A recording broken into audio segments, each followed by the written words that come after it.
a gbọ́ lẹ́nu àwọn bàbá wa wípé nígbà náà tó bá dé pé situation kan bá fẹ́ ṣẹlẹ̀ sí àwọn ilé ọlá ilé aláàfin wọn ránṣẹ́ bàbá wa pé bàbá wa bá ṣàdúrà kí ìlú túbà kí ìlú túṣẹ.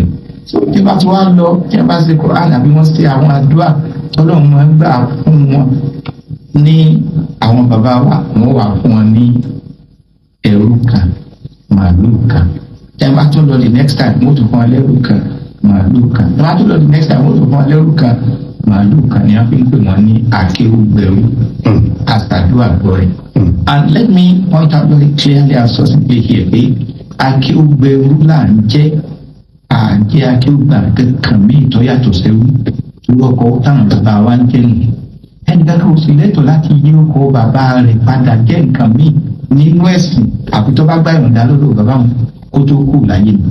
Ànábì sallallahu alaihi wasallam inú ilé Abdul Muttalib ní jẹ́ Ànábì bí proud lọ́dọ̀ kan pé ana ibnu Abdul Muttalib la fakhar. Orúkọ Abdul Muttalib kìí sì sí orúkọ ẹ̀sìn. Ànábì ní òun lọ́mọ ọmọ Abdul Muttalib kìí ṣe pé mo fi yẹn kan.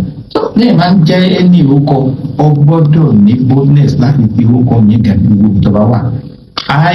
Sheikh Bilal Akínọlá Hussein Ògùnbádò Akéwùgbẹ̀rú saying it again. Assalamu alaikum warahmatullahi wabarakatuh.